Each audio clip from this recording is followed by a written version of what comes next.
but I don't have any space on my phone. So I'm literally doing it as I walk. Parked by Dick's Sporting Goods. I mean, it would have been easier for me to walk through the mall, but I'm not trying to get lost again.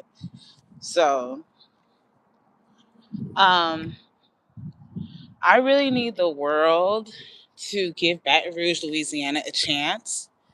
When you hear of Louisiana, 9 times out of 10, someone's talking about um, New Orleans, but Baton Rouge is where it's at. I would have never ever visited this place if God didn't send us here. So, what do I mean by that?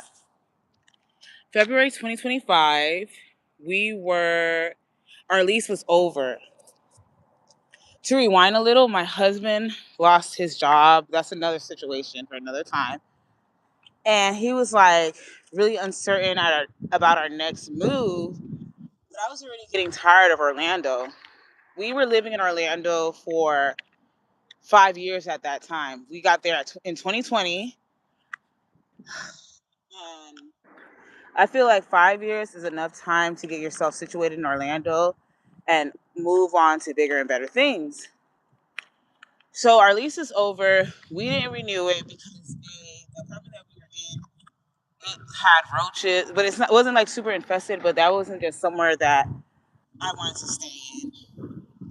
We had just had a new baby. Our daughter wasn't even one yet. She was just a couple of months, 11 months to be exact, barely starting to walk. It was only a 2 bedroom, 2 bathroom apartment. So it was space was super limited, and I was just ready for a change.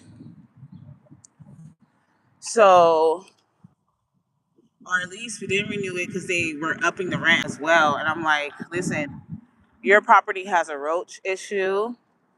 We've been here 5 years. And in that time, our unit has been robbed. We went to California for a weekend, came back, back window was busted out, money taken, game systems taken, just, and after that, I couldn't really sleep because, when you get robbed, if you're like, or your house burglarized, it's hard to feel safe in that place again. It's like you feel like that someone has been invading your space. Like, I don't know how to explain it unless you're in that situation. It just feels so unsafe. It stops feeling safe. Anyways, so our lease was over. And I knew I did not want to stay in Orlando anymore. And I definitely did not want to move back to Miami. So I told my husband, I'm like, listen, you don't have a job here. Like, you don't have a secure job here. The place is small. We just had the baby. So it's five of us in one apartment. Like, it's time for us to move. And so the month before our lease was over, I was looking up places, but there was nowhere that I can find for us to live. So the day that our lease was done, I'm like, listen, let's just drive to California and see what God has in store for us in California. With no plans, no family, no friends, our goal once we left Orlando was to go to California and just once we get there, we'll figure it out. So we start driving. I think like maybe 3 o'clock in the morning, the night that our lease is over. Because I think your lease is over by midnight. So we stayed 3 extra hours and then left in the middle of the night. So we drive to Destin, Florida from Orlando. That's our first stop. We stopped there. It was cool, whatever. The plan was for us to stop in Biloxi, Mississippi. Like every 5 hours, we would stop in a different city, lay our heads there, stay in a hotel, so we're not on the road super long. Because remember, we had an 11-month-old, so she could not be on the road for a super long time. Like she had to be somewhere like we could wash bottles, we could change her comfortably, all this stuff. So we end up in Destin, Florida. It was cool, whatever. We drive, and I'm like, okay, let's stop at Houston. On our way to Houston, we stop in Baton Rouge, Louisiana. We've never been here a day in our life. Neither me or my husband. Like we've only heard negative things about Louisiana. Like this is where gangs are, and there's always shooting, yada yada yada. So Baton Rouge is not really a place to relax, but the hotel was cheap. So we stayed at a hotel that Sunday, and it was super cold that morning. We ended up going to a church. We went to this church called Mount Zion, and while we were in that church visiting, God told me, "Okay, you guys are gonna stay here. This is the place that you're gonna live." Mind you, we have no friends, no family, nothing in Louisiana. But if God tells you to do something, you do it. So I tell my husband, I'm like, listen, I understand we're supposed to go to Houston. Let's go to Houston, see what it's about, because we've never been to Houston at that point. See what it's about, but we have to go back to Baton Rouge. God wants us to plant our seed in Baton Rouge. So we end up going to Houston. It was fun. We come back to Baton Rouge. And the first day we're there, no, we go to Houston. We stop at something called Shreveport, Louisiana, because again, the hotel was cheap. We're homeless at this time, so it's like our lease was over February 28th. And this is like March 9th at this point. We're in Sheriff Point, Louisiana, looking at places in Baton Rouge for us to live. We call this property, and we tell the guy straight up, we're like, listen, our credit is freaked up.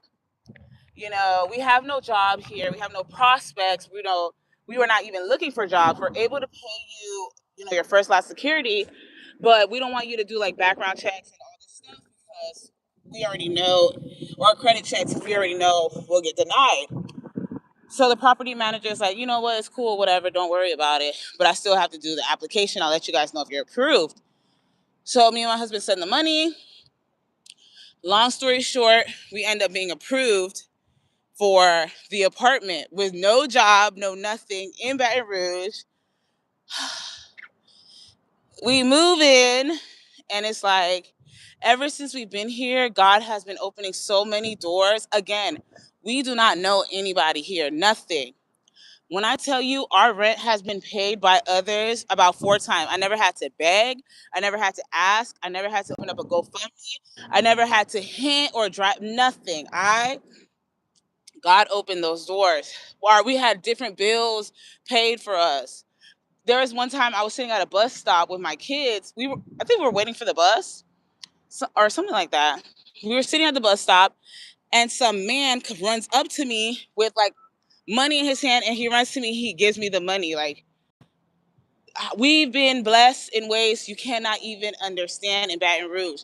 That's how I know that God placed us here, because if we should have been crashed and burned. There's people who've been in Louisiana their whole lives. We're able to live better than them. Not because we have connections, not because we're super rich, nothing. Because we were able to stand firm in God. So yeah. So ever since we've been here, like, God has been opening a lot of doors. Let me see. Happy. Hi, hi, hi. Hello, hello, hello. Hey.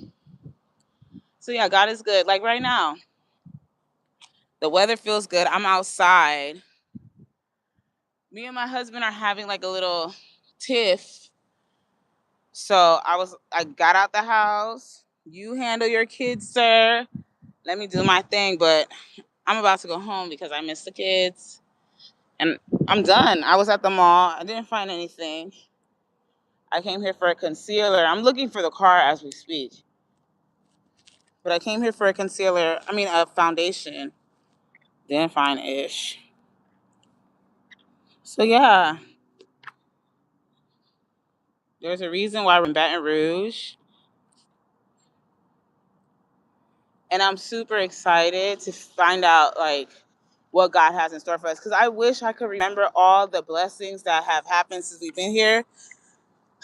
But I don't have my journal with me, and I write most, not even. What's a little less than most? Whatever that word is, a little less than most. Oh my God, these shoes. But yeah, that's it. My nose is running, so you guys have a bad angle of me, but oh well. The show must go on. Type energy. One thing I hate about coming to the stores by myself, I can never remember where the frick I parked. That's why I like when my husband comes, because I could put my brain on airplane mode. Like right now I'm searching for the car. I don't want to press the little alarm thing because there's a lot of young people out, and I don't want them to think, oh, look at grandma, lost the car. But where the heck is the car? I had like this 20-year-old call me auntie. I was taken all the way aback. I was like, what? We're literally the same age. And you're calling me auntie? I'm just kidding. Millennials, we are like in such denial of our age. I don't know why it is that way. I could, like, in my mind, I feel like I'm 16. I could pass for 16, but I already know. I remember parking close to the entrance. I still don't see the car. That is crazy. Where did I park? And watch it be like super. I remember parking close to the entrance. All right, boom, right there. Oops. Okay, yeah. But that's the story of how we got to Baton Rouge in the first place. We weren't supposed to be here, but I said all that to say, listen, I would have never picked here because if I had the choice to make it myself, I would have never picked here because of what I saw in the media and stuff like that. But now that I'm here, it's not half bad. Okay, here's another car. Woo!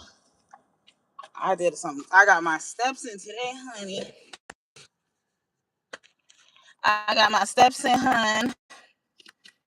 Woo! Let me turn on the car. Oh my god.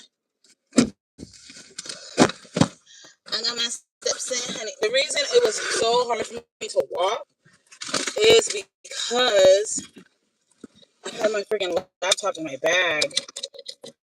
I was supposed to go to the library. Bump that. Bump that.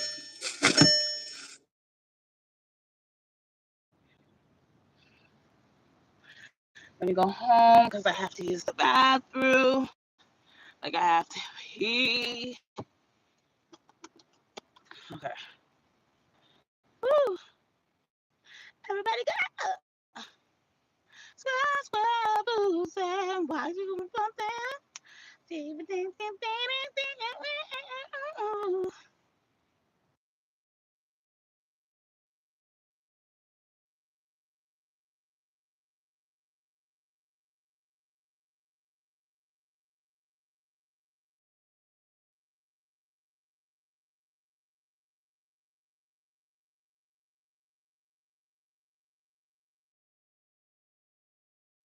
Oops. 1 second. I'm reversing here, people. All right.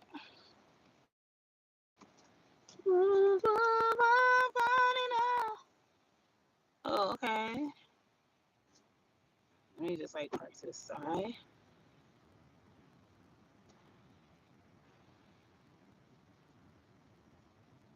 So let me go back to my cheering. My phone is dying. I didn't even bring my charger. Like, it's about to go down. It's about to go down.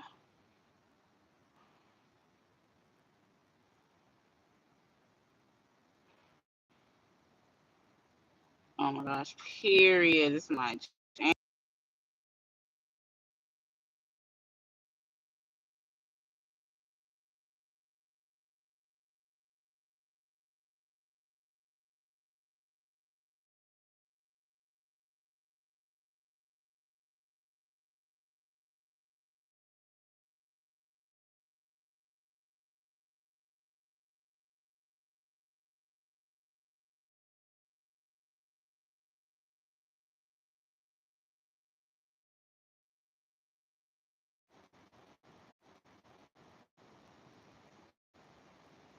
Oops, I just saw the message.